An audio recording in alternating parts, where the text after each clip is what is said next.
Every year, the Railroading Heritage of Midwest America, or RRHMA for short, hosts a massive train event that they call Silvis Train Day. This is usually in April and features model train layouts, pretty much every RRHMA engine on display, as well as train rides. I didn't make it to the 2025 Silvis Train Day, namely because I didn't know it existed. So in 2026, I was determined to get there. Not to mention the fact they had acquired 2 new engines since last time, so those were a very important priority to see. Not to mention it was around my birthday, so I forced my dad to do this. We hit the highway in the evening of Friday, April 24th, the day before the event. Silvis is just far away enough to make it really annoying for it to be a day trip, so we had to go there in the afternoon, stay the night, and then do the event. I wanted to do the event in the morning so there would be less people, and so that I could get parking because I knew it was going to be crowded. So I needed to get there early, so we needed to get up early, so we needed to leave the previous night. We weren't planning to make any stops on the way to Silvis, but we got distracted by a certain, definitely not the BNSF Smurf, on our way there, and so we had to make a 20-minute detour, but we did eventually arrive in Silvis. You'll see that footage as well as all the other non-RRHMA trains I saw on this day in the companion video, which should be coming out tomorrow if everything goes well. Either way, we made it to the hotel, which was in Geneseo. We quickly packed everything up in the hotel and went to sleep, excited for the next day of absolute insanity. In the morning, I got up, ate the worst waffle I've ever had in my entire life, and then we left the hotel at around 8:30 to make the final leg west towards Silvis. On the way, we passed over the extremely flooded Rock River. It was so flooded the surrounding trees almost looked like a mangrove. Just before the event was starting, at around 8:50, we made it to the Silvis shops, and we were not that surprised to see a giant line of cars leading in. Yep, this event was going to be as popular as I thought. Alongside the giant line of cars, we also saw 2 Iowa Interstate SD38s parked in the yard. Looks familiar. While waiting in the incredibly slow-moving line, I got some pictures of some of the rail equipment over in this area. This GREX ballast train was very cool to see, although I don't think it's in service anymore. And I also got my first looks at the stored NREX power that's here. Oh boy, are these units special, and I would get better looks at them later. I also got to see ATSF 537, the RRHMA's restored B40-8W, for the first time, and I could tell all the way from over here that this is going to be the nicest looking loco I had ever seen in my entire life. Moving farther down in the line, I got a couple more pictures of the 2 stopped Iowa Interstate SD38-2s before we headed into the event properly, and needless to say, I was surprised to see the NREX power up close for the first time, as there was a lot of engines in here that I hadn't been able to see prior and had absolutely no idea were here. That coach. Amtrak, an old Amtrak. There's a Loram rail grinder. Ooh, the Sioux unit. Yeah, get some decent photos. I see the old Conrail units behind there. Old Conrail, old CP rail, loads of Loram equipment. There's a Southern Pacific. There's a Smurf back there. Santa Fe Blue Bonnet. Ooh, DM and IE. If you care. I do not care. Look at this equipment. UPS D60M, XSP unit, and a Smurf. Oh. I think that's the best photos we're getting of those. Oh, look at that Dash 8. Oh my god. Sitting there. It's coming into camera any second now. Camera view. Oh my god. That is absolutely beautiful. That is better than I could have imagined. They got a steam tractor? Wasn't anticipating that. And there's US Army Tunner thing. Once I got to the actual RRHMA area, the first thing I realized was that I had been lied to. On the RRHMA website, it said, and I quote, "Enjoy a ride in the RRHMA's Streamliner coaches behind ATSF number 537 diesel engine. Train rides will depart every hour on the hour starting at 10 a.m. on Saturday, April 25th, 2026. And it also said this, Have you ever wanted the opportunity to operate a locomotive on the railroad? Look no further. RRHMA Silvis is proud to announce this once-in-a-lifetime opportunity to become the engineer of one of our own unique historical pieces of rail equipment, U.S. Army 80-tonner number 1678.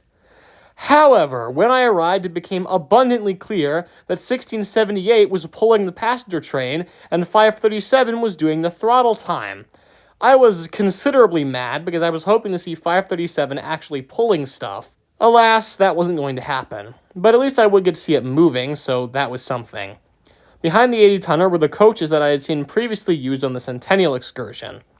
As we headed farther in, it also became abundantly clear that the 3 engines that were on display were horribly backlit. So I decided to do literally everything else first before I got my picture of them, so the side at least wouldn't be backlit.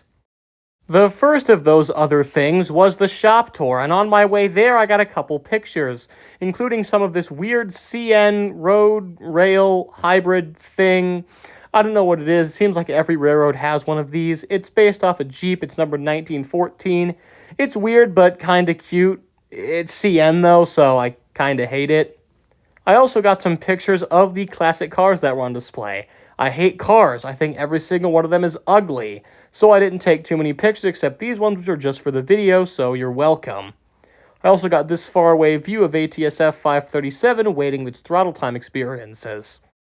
After that, we headed into the shops. The first thing we noticed were all the model train vendors, and the second thing we noticed was a gen set? Are you kidding me? NRE 3GS21B number 301 was here, a former Norfolk Southern unit that has since been returned to its manufacturer. I cannot believe this is here. I don't know why it was here. If it was put here for this event, thank you to whoever did, because I absolutely love gen sets, and this is my favorite type of gen set. The 3GS21Bs have such a unique charm to them. I never thought I'd see one, and I'm so glad that one happened to be parked here. This is likely the only one I'll ever see, so thank you, NRE. Hey, that rhymed. We walked past more vendors before I saw the back of the Challenger's boiler in the distance. This is my favorite steam locomotive, and I've been wanting to see it for almost 5 years now, so I absolutely had to record my reaction. Okay, I'm not 100% certain, but I'm pretty sure that's the Challenger. So let's go see it. There's a lot of model train vendors here, but no N scale as far as I found. Yep. Or no, is that the TTT? I think that's the T. No, it's Challenger. Look, there's 5511 over there. Oh, and it's still in one piece mostly. There's the Challenger. Let's walk around the side of it. Oh my God. Here it is. 3985. Let's go around to the front. Look, the front of it's on a regular truck. That's funny. Look, there's the tender. It was 4014's old tender.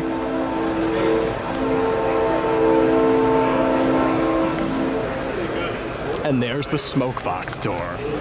Reminds me of Big Boy when it was in its restoration. And look, they put the light back on 5511. Nice, look at that. And here's the front chassis, the front bogie of 3985. Wow, look at that. All the crankshaft assembly is missing. Not the crankshaft, the valve gear. With this being the 3985 and the fact it's a rare public look at a steam restoration, I had to grab as many photos as I could. So here they are. I got a couple shots of the two bogies. There was the rear tender bogie and the front bogie, which were sitting out by where the front pilot was.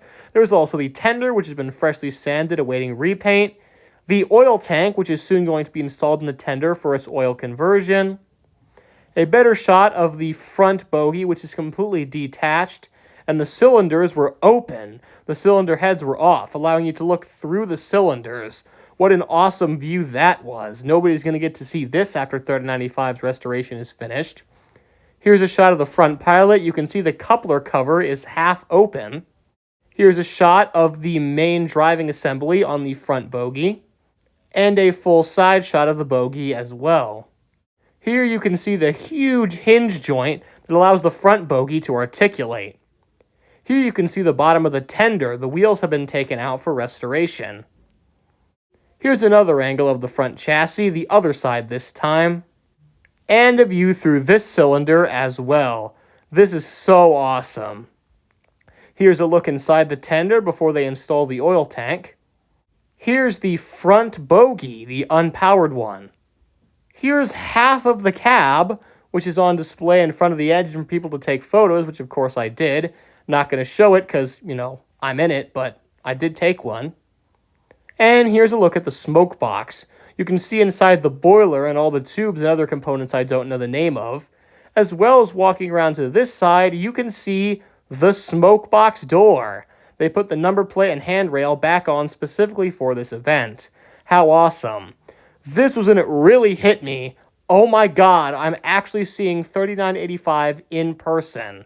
I cannot wait to see this thing back in one piece someday. Then I walked down the side of the engine, getting some shots of other components like this steam pipe which leads into the front bogie, the generic truck holding up the engine in the place of the front bogie. Here's the rear bogie with the 6 drive wheels, lovely to see. And here's the inside of the boiler. See, it's stuff like this that makes me really love RRHMA. Where else would you get to see the inside of a steam engine boiler without being a volunteer working on it? Nowhere. Man, these guys are so cool. Anyways, here's a shot of the back cylinders, what I believe is some sort of water control system, and a couple of the firebox. Here's a shot of the rear bogie from the other side. And finally, a shot of the 4 trailing wheels which are holding up the now non-existent cab. Right behind the Challenger was RRHMA's beautifully restored Brunswick green end car. You could climb up onto the platform, and so I did. Not only to get this photo of the interior, which looks very nice, I wish I could ride in this thing one day, but also this higher up photo of the back of 3985's firebox. Overall, I got pretty much every 3985 photo I could have ever wanted in its current restoration state, and I'm very glad I was allowed to see it at all in pieces like this. After that, I turned my attention to the TTT 5511. I very much like this engine, although I didn't get as many photos because 1, I don't like it as much as the Challenger, and 2, it was in one piece, so there wasn't a lot of separated things to take photos of. Either way, the component I'm too scared to say what it is because I don't know, was on display outside in the front of it, which is pretty cool. I also got these pictures of the side, which show the unique young valve gear. This is the only locomotive preserved with it. Here's a shot of the cab. You can see that the numbers are clearly hand-painted. This is the original livery it was wearing when it was retired from UP. Behind 5511 was this partially restored Union Pacific caboose, and same goes for this coach. Both of these are waiting their turn in the paint booth. At the very back of the event, we get a look at some of the leftover NRE stuff, starting with this set of random equipment parked off to the side, and then the only remaining NRE section of the Silvis shops. Here we can see a couple EMD standard cabs getting work done, as well as a random UP Ace. I have absolutely no idea why this is here. If anyone has any more information, please comment. Alongside the locos were some RRHMA coaches, which are also stored over here. After that, I turned my attention away from the real trains and decided to take a look at the couple of model layouts that were there. And oh boy, were those awesome. So let's take a look at them.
And at the very last vendor we stopped at, we found this utter abomination.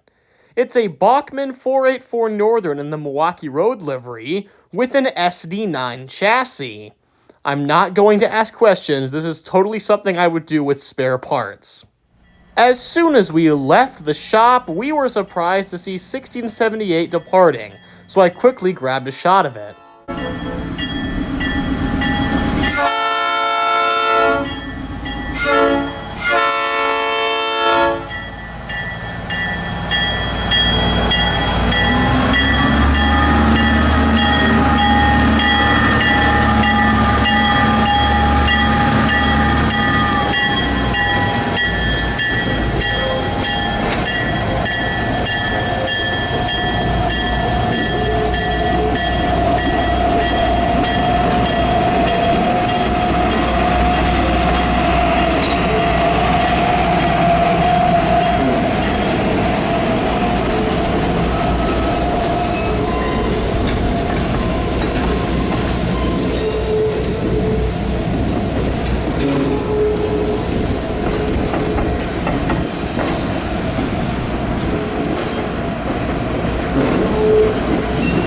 Once that left, we started walking down the entrance roads. We could get some shots of those incredibly foamable NREX engines. But before we could get fully there, 537 returned from one of its throttle time experiences, and I got a moving shot of it. I cannot overstate how awesome this thing looks. It is the nicest looking locomotive I have ever seen.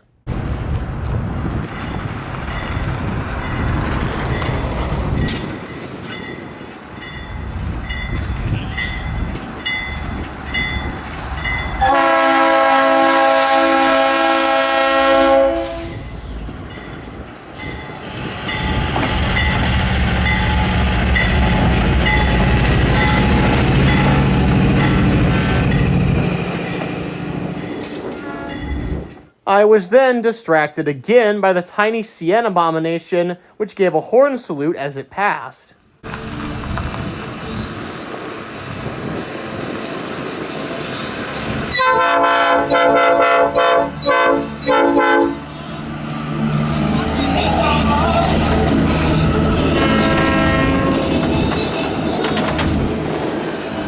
After that, I was finally able to turn my attention to the stored equipment. The things closest to the Silvis shops were a couple ex-Amtrak coaches. There's one Phase 4 baggage car, and 3 Phase 3 superliners, which are now designated for PPTX. No idea why these are here. Hopefully they're RRHMA owned, but I don't think so. Behind them was this old, very faded UP 6-axle baggage car. And across the other side of the road in the Iowa Interstate yard was this caboose, which is now on display. In front of the NREX locomotives was this small rail grinder, and this thing. If anyone has any info about this, I want to know. It looks so weird. First up in the deadline is NREX 6309, an SD40-2, which was built for the Milwaukee Road, later became Sioux Line, and was eventually sold to EMDX before then being acquired by NREX and patched. If you look under the cab, you can see the slightly off blue area where the EMDX reporting marks were patched. And directly in front of it was without a doubt the most interesting unit in the deadline, NREX 8628, a former Southern Pacific SD40M-2. This thing started life as Chesapeake and Ohio 7461 and was built all the way back in 1966, making it this year 60 years old. This thing is ancient. It served through Chessie and into CSX before being sold to Southern Pacific and rebuilt. Here's a picture of it when it was fresh out of the paint shop, still wearing the same scarlet and gray as wearing today. Even more interestingly, in 2007, it was involved in a fatal collision where it received heavy damage to the pilot and frames. However, despite this being 11 years into the UP merger, it wasn't repainted and continued service in SP colors. It was eventually sold to NREX, and then it ended up in Silvis, and, well, it's still rotting away here to this day. This is my first XSP unit, and I'm very glad I was able to see it. Behind that unit were 2 former Union Pacific motors, the first one being number 5070 and SD50, and the second one being 4277 and SD40-2. Interestingly, it's wearing UP's old scheme, and even more interestingly, it has this weird B above the number. No idea what that's for. Maybe it was a B unit in service at some point, but I highly doubt it.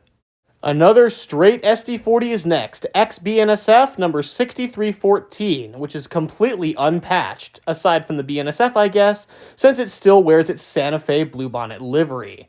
This thing is also really old. Here's a picture of it in 1970 when it was only 4 years old. Sadly, it has been tagged pretty bad, but that was done before it was acquired by NRE. Aside from events like this, the security at the Silvis shops is very tight.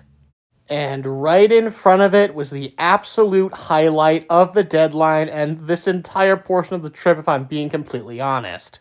Former Iowa, Chicago, and Eastern number 6100, the city of Pottsville, an ex-Burlington Northern SD40 that is currently painted in an unpatched IC&E yellow and blue scheme.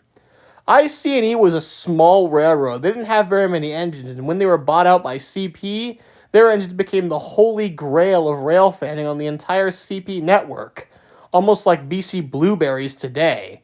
Since so few of them were made, I am 99% sure this is the only one left in an unpatched state. I know the Decatur and Eastern Illinois Railway has a patched one, but this is the only one that's left unpatched in its original condition today. I actually cannot believe I managed to see this thing. And right behind it was more insane power, a duo of CP rail system dual flag SD40M-2s, number 5490 and 5499, the first and last one off the rebuild line of these unique engines. All of these were ex-SP and ex-UP SD45s that were bought by CP and rebuilt by Morris Knudsen with standard radiator sections instead of flared ones, making them quite an oddity of the SD45 line and rebuilds in general. Despite having the same classification as SP's SD40M-2s like 8628, they are actually completely different. There was just enough of a gap between these two pieces of LRAM equipment so that I could see some more NREX units, starting with this one, 5431. This thing has a crazy history, being built for Missouri Pacific and eventually repainted to UP Yellow, and then sold to CP, but it wasn't repainted. Instead, it was patched into this incredibly cursed looking CP patched UP Armor Yellow. What the heck? However, sadly, it was repainted into the NREX gray scheme, although it was the only NREX engine I saw here on this day that actually was wearing the official NRE scheme, or at least an older version of the official NRE scheme. Behind that was this fairly generic ex-Mopac Union Pacific SD40-2, and right next to that was, oh boy, STL&H SD40-2 number 5619. Oh boy. This engine belonged to the St. Lawrence and Hudson Railway, a wholly owned subsidiary of the Canadian Pacific that only existed from 1996 to 2001. Only about 40 engines were ever painted in this very basic scheme, which is just the CP scheme with the logos changed. This engine was a former CP unit but was transferred to the STL&H division. Somehow, it is still around in its unpatched STL&H scheme. It was never repainted back into CP and was sold to NREX in the very late 90s, I believe. The fact this is still here, it's actually crazier than the IC&E unit. What? I have absolutely no idea how this is still around. And just like the 6100, I'm pretty sure this is the only engine left in this scheme anywhere. And with that section of the deadline fully photographed, I was able to turn my attention back to the RRHMA stuff just in time for the Dash 8 to suddenly appear from behind the coaches, and I got another very nice shot of it showing off the beautifully restored Warbonnet colors.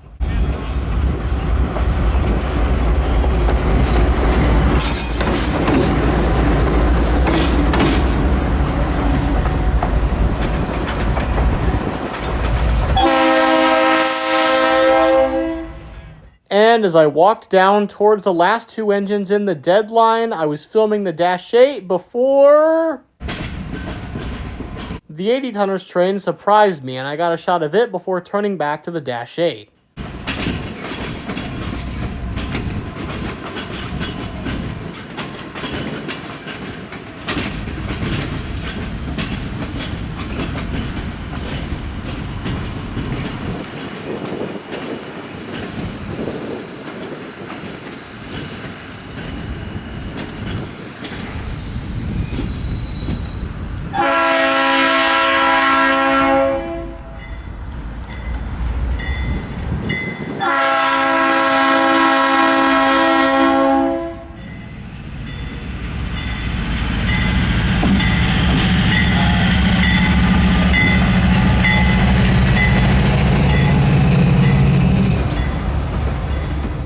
Taking a look back at the stored equipment, we first see two coaches, first being another ex-Amtrak baggage car, and then this ATAX coach, which is painted in a boring gray livery.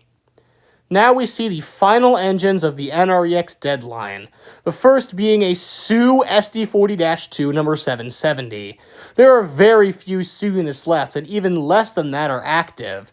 There's only one in the US and the other one's in Canada, which I've been fortunate enough to see several times.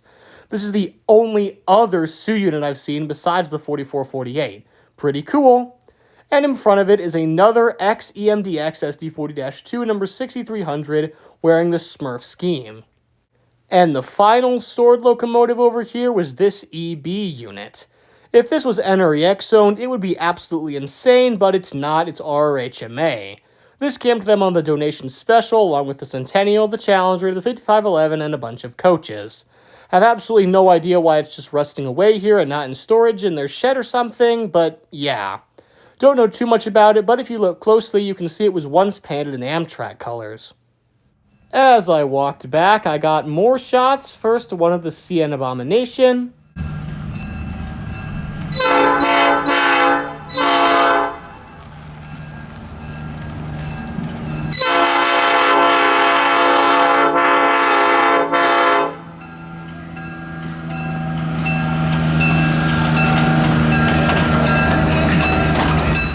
And also another one of the Dash 8 reversing past the stored NREX power.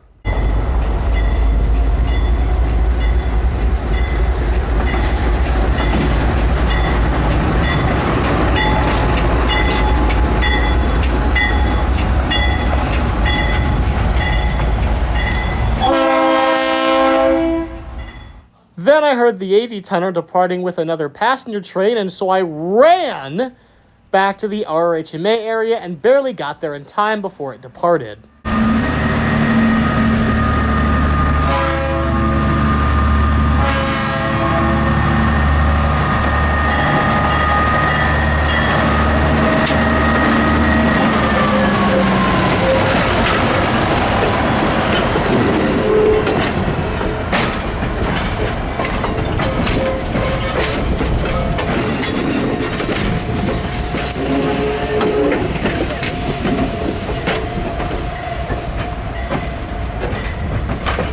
Then I, once again, ran over to the B40-8W to grab some roster shots before it departed again.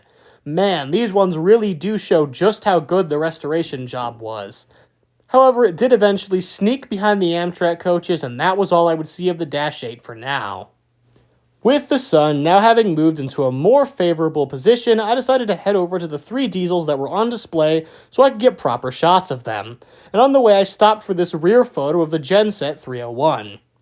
When I finally made it to the engines, I realized that at least the sides weren't backlit anymore, which was a-okay with me, since I was planning to leave soon to go to railfan and other locations, which you'll see in the next video.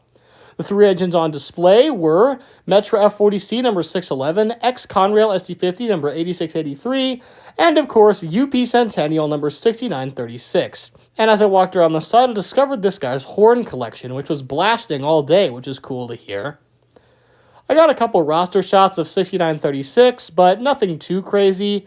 I covered this engine in extreme detail during my Centennial Chase video, which you should go watch. Please do, that video took a lot of effort. But either way, I walked around to the front and got a very nice front roster shot. I didn't see the Centennial up close while it wasn't moving for the entire trip last year, so I was glad to get these roster shots. In the middle of the three was the most interesting unit, X-Conrail 8683. Not only is it interesting because it's an SD50 and an original, mostly unpatched Conrail paint, but also for the fact it's not owned by the RRHMA. It's still NREX owned and is actually the Silvis shop's load test unit. Here you can see where NREX put their patch over the previous CSX patch. You can also see the CSX SD50 locomotive designation tag underneath the number. The unit wears the Conrail quality scheme, still originally applied by Conrail. I'm not 100% sure, and don't quote me on this, but I'm pretty sure this is the last unit left wearing this scheme where the logo is fully visible and not patched. It also has this unique Juniata Locomotive Shops painted sticker on the side, which I cannot believe is still there. And the last engine here was METX 611, an F40C. And oh boy, this thing is in rough shape. This was just acquired by the RRHMA from Metro literally like 2 months ago, and so it hasn't had a chance to be restored yet. Please donate to RRHMA so they can get this thing back in good looks. I cannot wait to see it once they're done. Considering how the B40-8W and the Centennial look, I'm sure it'll be absolutely beautiful once they finish. And after that, I couldn't not grab a video of the steam tractor rolling before we left.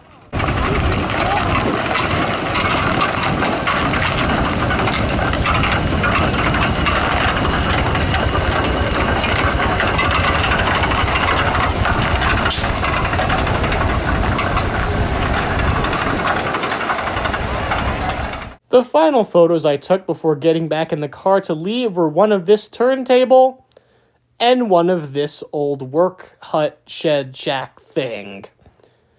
After that, we got back in the car and departed Silvis. However, we weren't done just yet. RRHMA is not the only railroad here. Iowa Interstate works in the Silvis Yard, which is just across this road from the RRHMA and NREX stuff. There was Iowa Interstate Activity as we drove back, as we noticed the 2 SD38s were now online. Sadly, the lights weren't on and they weren't crewed, but they were online, which was interesting. And we noticed a cut of cars moving behind them, meaning there had to be Iowa Interstate Activity. We made our way to the east end of the yard and found Iowa Interstate 503 and 517 at the head of a cut of cars, before they reversed back into Silvis Yard.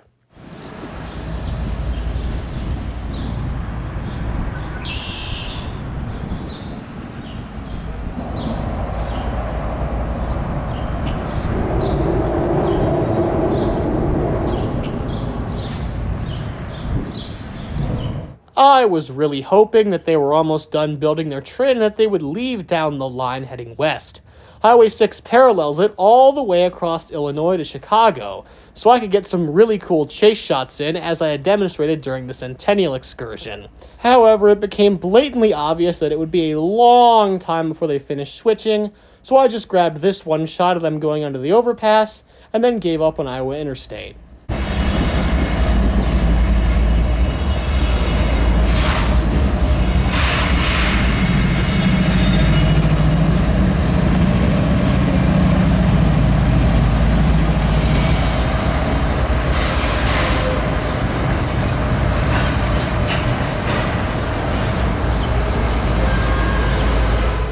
After that, with no more things to see in Silvis, we left. We were not even close to done foaming on this day. We stopped in Mendota and Homewood, but that's another story. Overall, I had a great time at the Silvis Train Day, and if there's more stuff next year that I didn't see this year, I will be back. Crossing my fingers that RRHMA does an excursion in September, like they did with the Centennial last year, because if they do, well, I'm probably going to see that too. I had a great time at this event, and I'm sure everyone else who was there also did. I hope you enjoyed this video. Make sure to catch those units while you can, especially the ones that are owned by NREX, and I will see you in the next video.